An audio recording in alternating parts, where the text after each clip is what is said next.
역대기는 구약 성경에서 가장 후대에 기록된 책이라고 알려져 있습니다. 히브리인들이 읽는 성경을 다나크라고 부르는데, 이 다나크의 그 성경 순서 중에 가장 마지막에 붙어 있는 것이 역대기인데, 역대기는 아담에서부터 포로에서 풀려서 돌아오는 날까지의 가장 광범위한 역사를 다루면서 이스라엘의 역사를 다시 한번 회고합니다. 역대기는 바벨론 포로 이후에 이스라엘이 어쩌다가 이렇게 무너지게 되었을까? 이스라엘은 왜 실패했는가? 그럼에도 불구하고 이스라엘은 아직도 하나님의 백성인가에 대한 질문을 던지고 그 질문에 대해서 예스라고 대답을 합니다. 당연히 예스다. 왜 그런 거 아니? 하나님의 사랑은 아직도 변함이 없으시고 하나님의 언약은 아직도 유효하다. 그러므로 비록 처참하게 무너지고 짓밟혀졌지만 이스라엘은 다시 일어설 것이고 다윗의 왕국은 다시 회복될 것이라고 하는 비전과 희망의 메시지를 그들에게 던지죠. 역대상은 이스라엘의 전 역사를 다루기 때문에 1장에서 10장까지 읽기가 상당히 힘이 듭니다. 이스라엘의 역사 기술 방법이 그 어떤 사건을 중심으로 기술하기보다는 그 시대의 인물을 소개하면서 역사를 정리하기 때문에 10장까지 족보의 이야기가 아주 쭉 나열되어 있어요. 아담부터 다윗의 왕국이 시작되기까지의 과정을 10장으로 압축을 하는데, 오늘 읽은 말씀에 야베스라는 인물이 4장에 뜬금없이 등장을 합니다. 역대기 저자가 이 야베스의 이야기를 4장에 삽입을 했는데, 야베스라는 사람이 어떤 영웅적인 인물이라고 한다면 이해가 되겠지만 사실 야베스는 이스라엘에게 다소 생소한 듣보잡 인물입니다. 일반 역사책을 보면 긴 역사를 간략하게 다루는 책들이 있어요. 예를 들면 한 권으로 읽는 세계사, 한 권으로 읽는 한국사. 긴 역사를 짧게 축약을 하려면 시시콜콜한 이야기들을 그 책에다 담을 수가 없죠. 그래서 시대의 역사를 뒤바꿀 만한 어떤 굵직굵직한 이슈들이나 인물들을 기록하는 것이 원칙입니다. 그런데 역대상은 그 이스라엘 전 역사를 10장으로 압축을 하는데, 역대상의 야베스는 사실 이 역대상의 기록 외에는 다른 곳에서도 그 인물에 대한 어떤 정보가 없습니다. 그런데 왜 뜬금없이 역대기 저자가 야베스 이야기를 할까? 왜 야베스 이야기를 할까? 이것은 아마도 역대기를 기록한 저자가 이스라엘의 과거를 돌아보면서 우리는 어쩌다가 이렇게 망하게 되었을까? 우리가 다시금 일어나서 이스라엘을 재건하려고 할 때 가장 시급한 것이 무엇일까? 그렇지, 바로 이거야 하면서 그 독자들의 관심을 집중시킬 수 있는 일종의 충격 요법으로서 야베스를 보라라고 제시를 하는 거죠.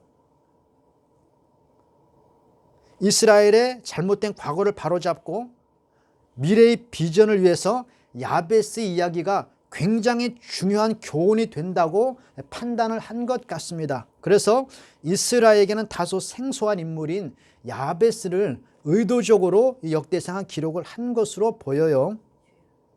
그렇다면 야베스가 어떠한 사람인가? 뭔가 중요한 교훈적 메시지를 주기 위해서 야베스를 삽입을 했는데 야베스가 어떠한 사람인가? 정보는 이 역대상 4장이 전부 다인데 보니까 그는 유다 지파의 혈통에 속해 있는 것으로 보입니다. 유다 지파에 속해 있지만 아마 그 곁가지에 붙어 있는 좀 소외된 혈통이었다라고 추측이 되어져요. 저는 전주시 경령대건파입니다. 전주시 경령대건파. 이방원의 적통, 태종의 적통은 원경왕후와 이방원 사이에서 태어난 4명의 대군들이 적통입니다. 양령대군, 효령대군, 충령대군, 성령대군.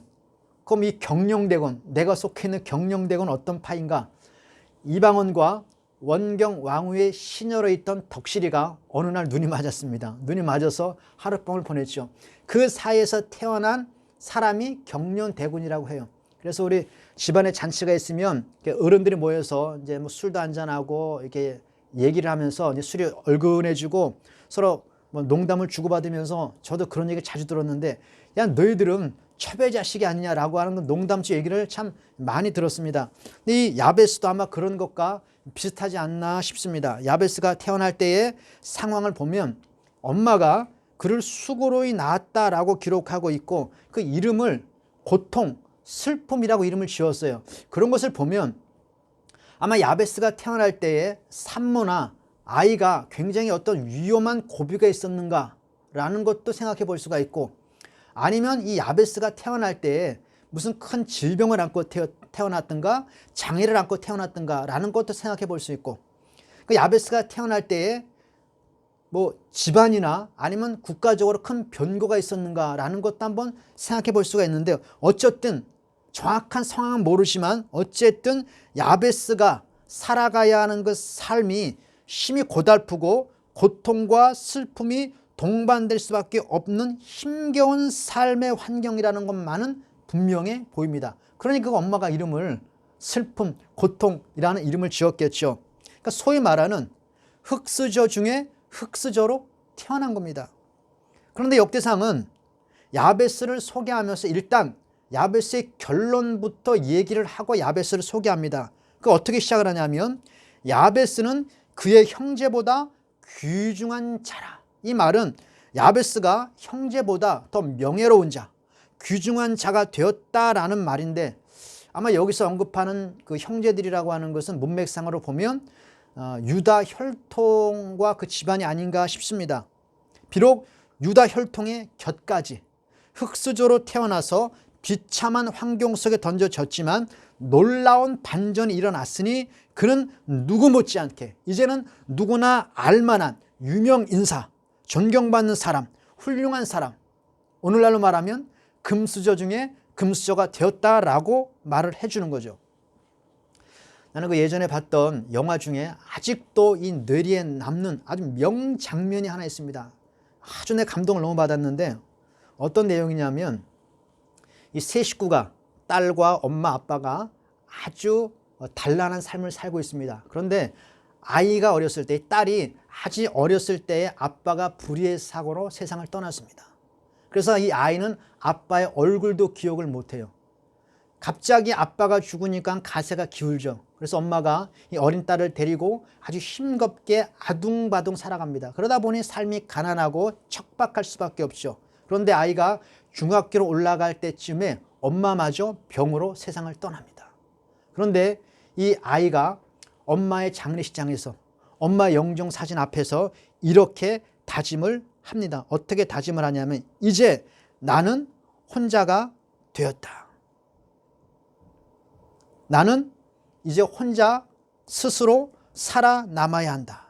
그래, 난 이제 누구에게도 의지하지 않고 반드시 성공할 거야. 이제 난 홀로 어떻게든 스스로 남아야 되는데 난 아무에게도 의지하지 않고 내 스스로 반드시 성공할 거야 라고 다짐을 합니다. 근데 여기까지는 큰 감동이 없어요. 이런 결심들은 누구나 다 하기 때문에 거기까지는 큰 감동이 없는데, 그런데 그 다음에 이 어린 딸이 이를 악물고 나는 반드시 살아남아서 반드시 성공할 거야 라고 다짐을 하면서 그 자리에서 영어 단어장을 다 꺼냅니다. 그리고 엄마의 장례식장, 엄마의 영정 사진 앞에서 영어 단어를 외우며 공부를 하기 시작합니다. 좌절과 절망에 빠져서 인생을 포기하지도 않고, 로또를 사거나 허황된 공상에 빠져서 환상 속에 허우적거리지도 않고, 이 비참한 환경 속에서 내가 살아남고 내가 성공하기 위해서 내가 지금 할 수 있는 것이 무엇일까? 내가 지금 할 수 있는 것이 무엇일까? 그래, 공부하자. 악착같이 공부하자. 그것이 내가 살 길이다. 그리고 즉시 영어 단어장을 꺼내는 겁니다. 이것이 굉장히 감동적입니다. 허황된 생각에 빠지거나 낙담하지 않고 내가 할 수 있는 그 길을 찾아서 그 자리에서 실천하는 이 모습.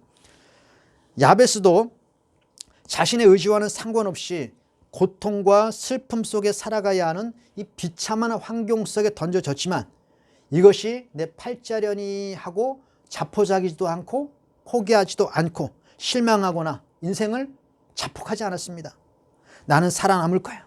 나는 반드시 성공을 할 거야 라고 다짐을 하고 이 현실에 굴복하지 않고 이 현실을 뒤집고 극적인 반전을 이룰 수 있는 방법이 무엇일까를 찾았습니다. 그리고 얻은 결론은 그렇지. 나에게는 하나님이 계신다. 사방을 둘러보면 암담하고 소망이 없지만 눈을 들어 하늘을 보니 나에게는 하나님이 계셔. 내가 산을 향하여 눈을 들리라. 나의 도움이 어디서 올꼬? 나의 도움이 천지를 지으신 여호와에게서로다. 그리고 즉각적으로 하나님 앞에 무릎을 꿇고 기도하며 복을 구하기로 결단을 한 겁니다. 여기 10절에 보면 복을 주시려거든 이 말은 무릎을 꿇다라는 말과 같은 말입니다. 복을 구하는 것은 이 기도를 동반한다는 것을 말하는 거죠. 내가 지금 이 상황 속을 돌파할 수 있는 길이 무엇일까? 내가 비참한 환경 속을 뚫고 나갈 수 있는 그 길이 무엇일까? 사방은 암담하지만 나에게는 눈을 들어 하늘을 보니 하나님이 계시구나. 그렇지, 나는 하나님께 부르실 거야. 하나님께 기도하면서 이 어려운 환경을 뚫고 나갈 거야. 하나님은 나를 도와주실 거야. 그렇게 결단을 한 겁니다. 근데 우리가 여기서 조심해야 될 것이 하나 있어요. 뭐냐면 이 야베스가 나는 이제 하나님 앞에 기도할 거야 라고 결심을 하고 기도한다라고 했을 때 아무 일도 안 하고 산속에 들어가서 기도만 하는 그러한 형태를 우리가 이렇게 생각해서는 안 됩니다. 내가 왜 이런 얘기를 하냐면 그 어느 스님이 인터뷰하는 거를 내가 들었어요. 근데 스님이 뭐라고 말을 하냐면 자신이 기독교를 반대하는 이유가 있다. 왜 반대하느냐?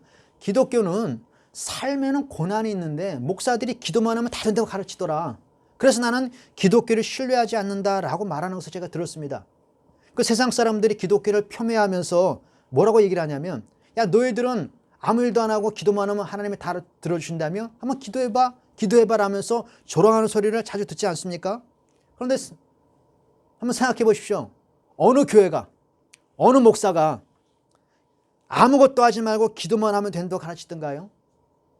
성경에 보면 아무것도 염려하지 말고 기도하라라는 말이 있어도 아무 일도 하지 말고 기도만 하라라고 가르치는 성경은 없습니다.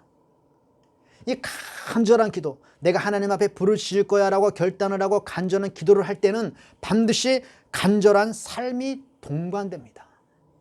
믿음의 기도에는 반드시 믿음의 행동이 따라옵니다. 다시 한번 반복합니다.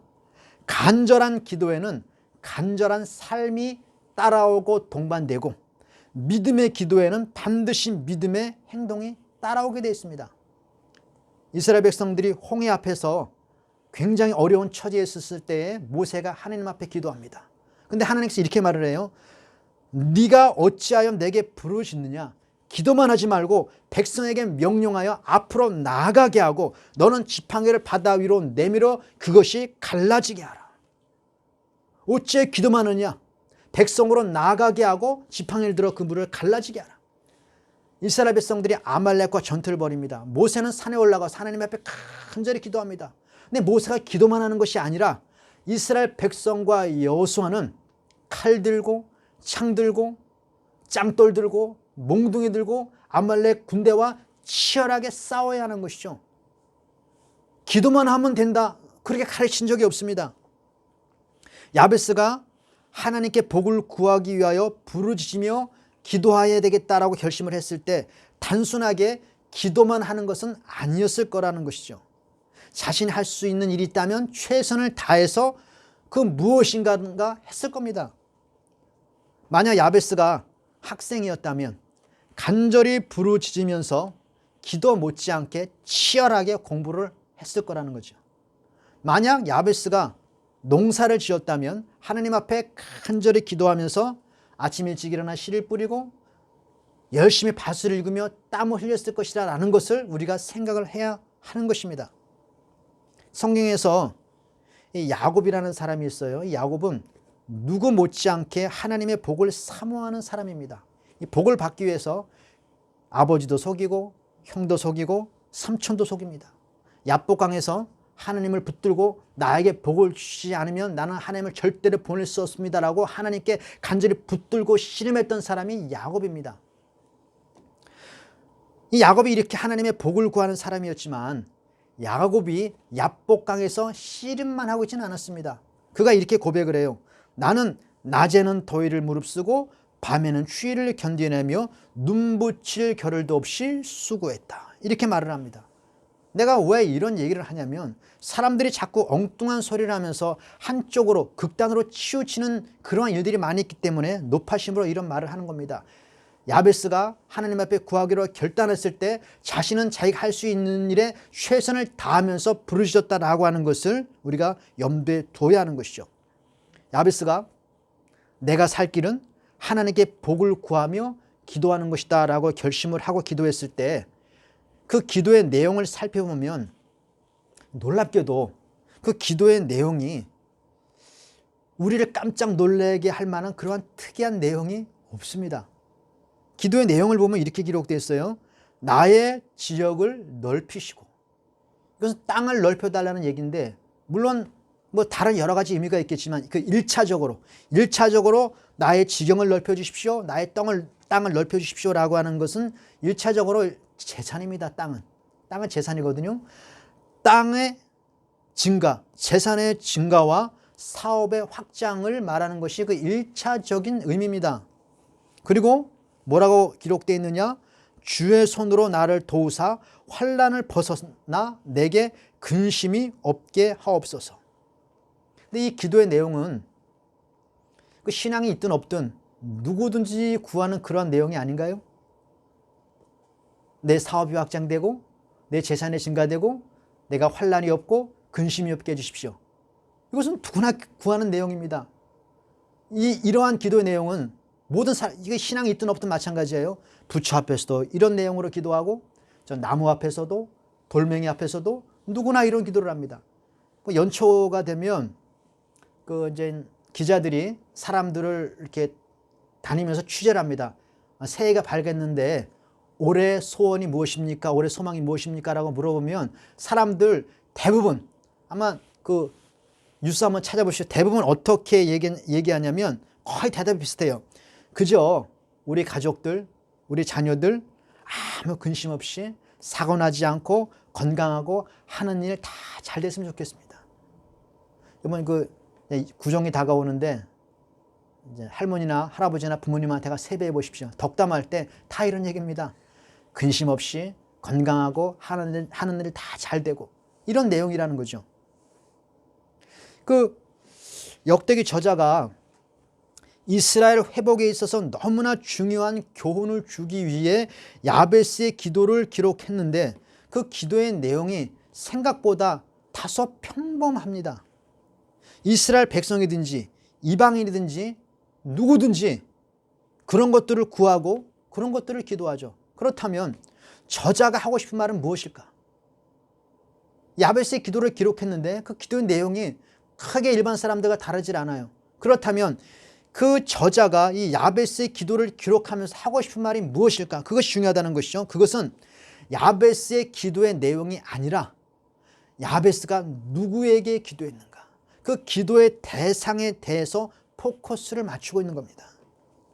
야베스는 누구에게 기도했느냐? 이스라엘의 하나님께 아뢰어 구했다. 이것을 강조하는 것이죠. 야베스는 이스라엘의 하나님께 아뢰어 그에게 간구하고 그에게 복을 구했다. 그런데 그 이스라엘의 하나님이 누구신가?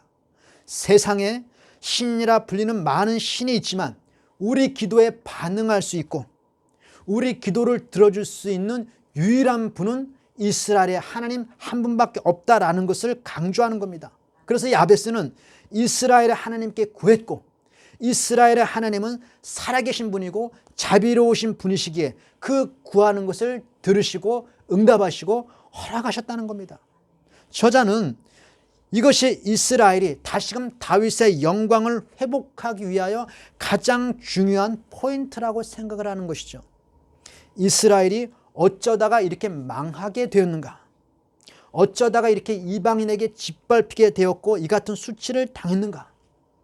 야베스를 봐봐. 야베스는 비참한 환경 속에 있었지만 하나님께 소망을 두고 이스라엘의 하나님께 구하고 이스라엘 하나님을 찾고 이스라엘 하나님을 부르짖었더니 하나님께서 그를 존귀한 자로 만들어 주셨다. 그런데 이스라엘아, 너희는 어떠했느냐? 하나님께서 이 이스라엘을 향하여 뭐라고 말씀하셨냐면 나의 사랑하는 자, 나의 어여쁜 자야. 내가 독수리 날개로 너희를 업어서 왔고 너는 나의 소유된 백성이었다. 신명기 33장에 이런 말씀이 있습니다.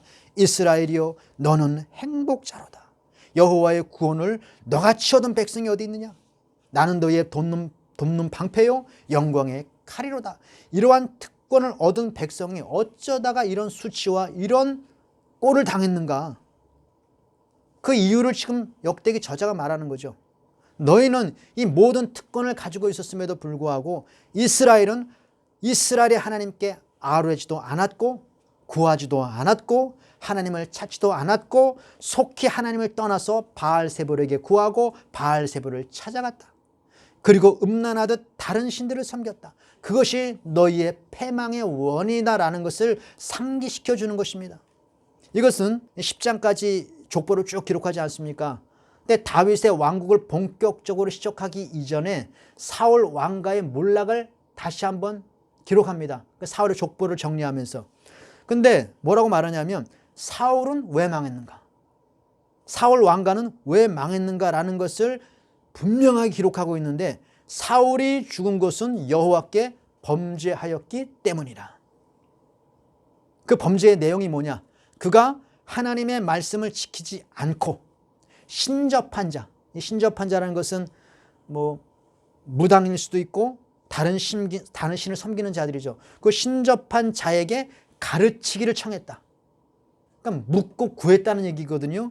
신접한 자에게 가르치기를 청하고 여호와께 묻지 않았다. 구하거나 찾지 않았다는 얘기예요.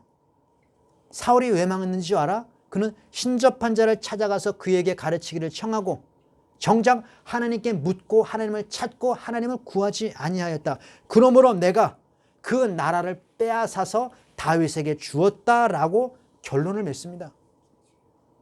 이스라엘이 그 자비롭고 전능하신 하나님을 곁에 두고도 하나님께 구하지도 않고 하나님께 가르치기를 청하지도 않고 오히려 바알세불에게 묻고 이방신을 찾으니 하나님께서 그 나라를 이방에게 줘버렸다는 거죠. 그 열왕기 1장에 보면 아하시아라고 하는 왕이 등장을 합니다. 그가 병이 들었어요. 병이 들으니까 신하들을 불러서 바알 산당에 보냅니다. 가서 뭐라고 말하냐면 내가 병이 들었는데 그 바알에게 내 병이 낫겠느냐고 한번 물어보라. 그랬더니 하나님께서 엘리야를 보내십니다. 엘리야를 보내셔서 이렇게 말씀하십니다. 이스라엘에 하나님이 없어서 바알세불에게 구하느냐? 네가 정령 죽으리라. 그 이사야 8장에 보면 그 이스라엘의 그 실정, 이스라엘의 그 망하게 된 원인들을 여러 가지로 정리하면서 이렇게 말합니다. 너희가 주절거리며 속살거리는 신접한 자와 마술사에게 물어보라고 말하는데 마땅히 백성이 자기 하나님께 구할 것이 아니냐? 마땅히 이스라엘 백성은 자기 하나님께 구해야 할 것이 아니냐? 그리고 말하기를 산자를 위하여 죽은 자에게 구하겠느냐? 우리가 무당이나 점장이나 조상을 섬기는 거 보면은 죽은 자들에게 구하는 것 아니겠어요? 성경이 이렇게 말합니다. 산자를 위하여 죽은 자에게 구하느냐? 하나님의 책망이죠. 저는 그 초신자 때 성경을 읽으면서 그 이해가 안 되는 부분들이 있었는데 그 이스라엘 백성들은 그 하나님의 그 기적을 눈앞에서 체험하고 그렇게 엄청나게 많은 하나님에 대한 체험을 했음에도 불구하고 어찌 그렇게 쉽게 바알을 쫓으며 이방신을 섬기게 될까? 아니 지금 하나님께서 하늘에서 불을 내리셨습니다. 불을 내리셔서 이스라엘의 하나님, 살아계신 유일한 신은 하나님이다라는 것이 그 모든 백성 앞에서 다 드러났습니다. 그리고 바알 선지자 450명을 몰살시켰습니다. 그런데 그 피가 다 마르기도 전에 급격하게 바알을 따릅니다. 야, 이 사람들이 바보 아니야?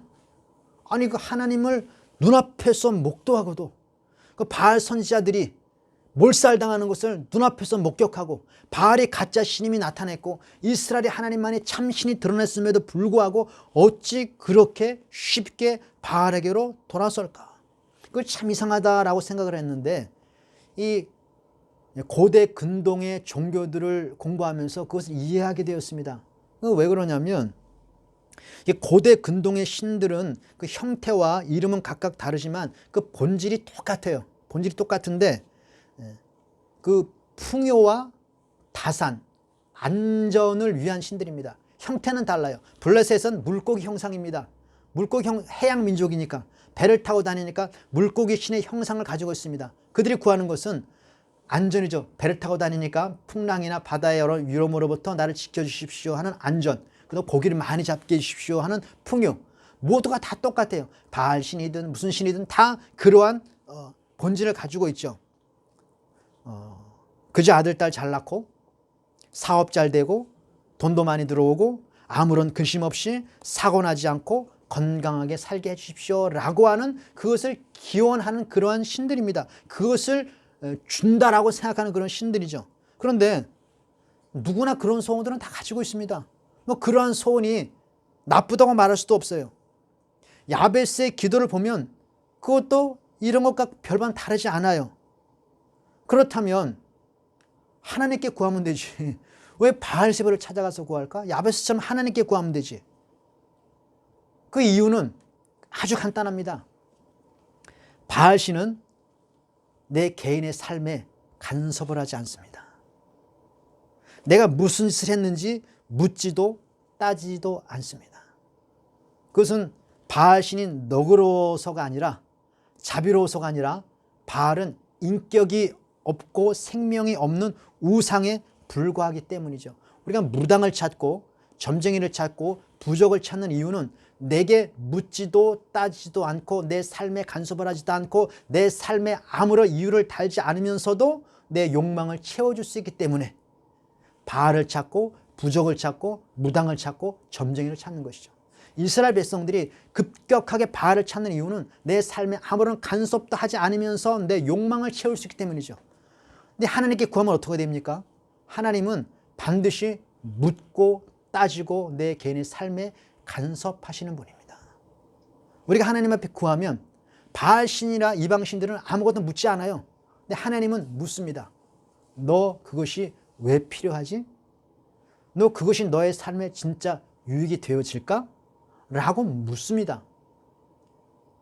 만약 어떤 사람이 아내 몰래 외도를 하고 다른 여자랑 지금 살림을 하고 있습니다. 근데 그가 갑자기 사업에 부도지경이 날 정도로 위험이 찾아와서 하나님 앞에 찾아옵니다. 하나님, 내가 지금 망하게 생겼으니 나를 좀 이 위기에서 건져주십시오라고 애원함에 매달릴 때 이방신은 아무런 얘기를 안 해요. 근데 하나님은 이렇게 말합니다. 네 여자 정리하고 다시 와라. 하나님은 묻고 따지는 분이요. 귀찮습니다. 하나님 앞에 내 죄를 버리긴 싫어요.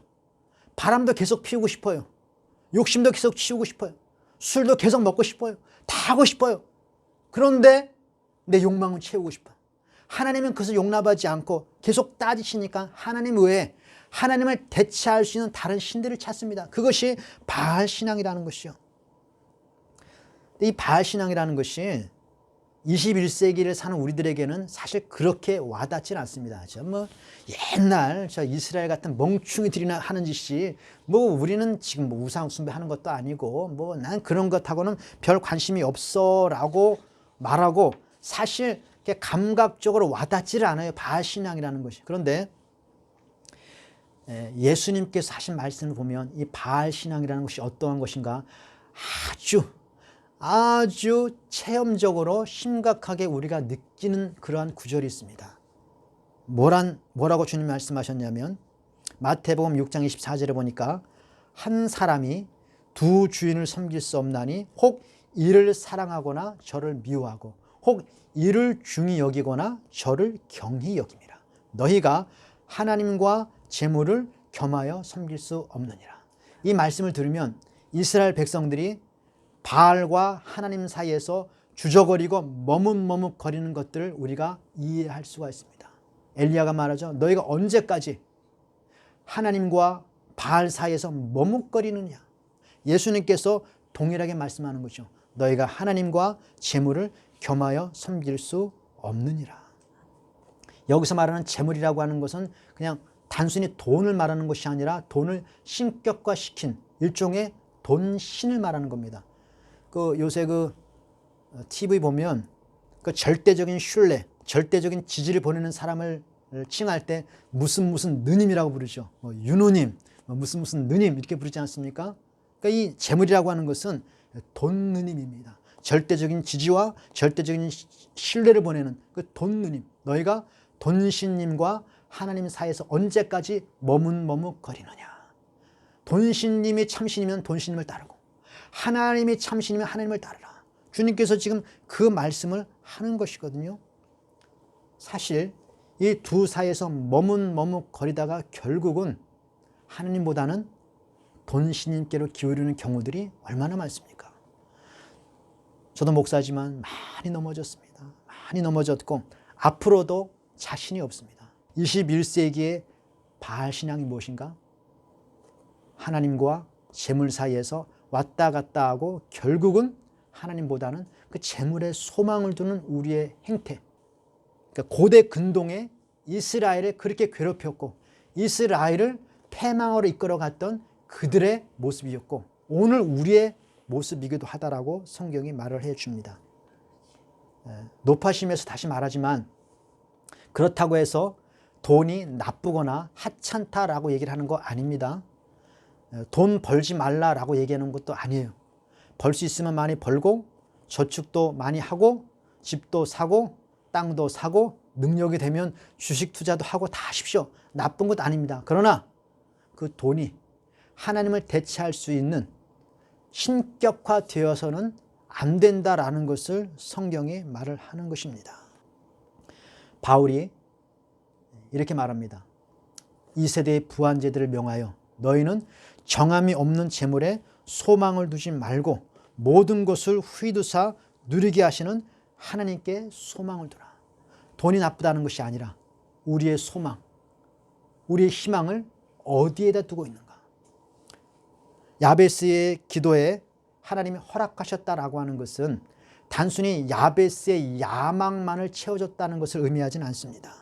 그가 어떠한 마음가짐으로 어떻게 기도를 시작했든지 간에 형제들보다 존경받는 사람으로서 삶과 인격과 신앙의 변화를 동반했다는 것을 의미하는 것이죠. 처음으로 다시 돌아와서 역대기 저자는 이스라엘에게 이렇게 묻습니다. 우리가 어쩌다가 이렇게 되었는가? 우리는 어디서부터 시작을 해야 될 것인가? 이것은 이스라엘뿐만 아니라 이 코로나 시대를 겪고 있는 우리들에게, 우리 교회들에게 동일하게 질문을 던집니다. 어디서부터 잘못된 것인가? 어디서부터 우리가 시작을 해야 할까? 야베스를 보라. 그는 하나님께 아뢰고 하나님을 찾고 구하고 하나님께 묻는 것부터 시작을 했다. 우리도 그렇게 시작을 하자라고 말을 하는 것입니다. 우리가 하나님 앞에 묻고 구하고 하나님을 찾으면 하나님은 우상이 아니라 살아계시고 인격적인 분이시기에 하나님도 우리에게 묻고 우리에게 따지고 우리의 삶에 개입하시고 우리의 삶에 간섭을 하십니다. 이것을 가리켜서 하나님과의 교제라고 말하지 않습니까? 어디서부터 시작을 할까? 하나님과의 관계의 회복, 교제의 회복, 묻고 구하고 찾고 하나님께서 말씀하신 것을 듣고 나도 반응을 하는 이 과정, 관계의 회복, 교제의 회복, 이것부터 출발하고 시작하는 것이 급선무다라고 성경이 말을 합니다. 하나님은 우리의 부르짖는 기도의 내용보다 우리 자신에게 관심을 갖고 있습니다. 하나님과의 껄끄러운 관계가 회복되기를 원하시고 이 하나님과의 교제, 하나님과의 사랑이 회복되며 지속되기를 바라는 것이죠. 망가질 대로 망가진 이스라엘이 하나님과의 교제가 회복되고 이 다윗의 영광을 되찾기 위해서 역대기에서 강조하는 것이 성전 아닙니까? 성전은 하나님과의 교제의 장소입니다. 동일하게 말합니다. 하나님께서 이 망가질 대로 망가지고 피폐하고 만신창이게 된, 죄로 만신창이게 된 우리 인간들을 위하여 참 성전 되신 예수 그리스도를 보내주셨고 자신의 희생 제물로 바치신 예수 그리스도의 십자가를 통해서 하나님의 사랑이 아직도 변치 않았다. 하나님의 언약은 아직도 유효하다. 확증시켜 주셨습니다. 그러므로 이렇게 말씀하시죠. 사랑을 가지고 내 사랑하는 자 나의 어여쁜 자야.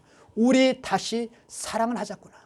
내게 와서 구하고 나를 찾고 나와 서로 사랑을 하자꾸나. 우리 다시 시작을 하자꾸나 라고 성경이 말씀을 해주는 것입니다. 우리가 어쩌다 이렇게 되었지? 우리 다시 시작할 수 있을까? 물론입니다. 다시 시작할 수 있습니다.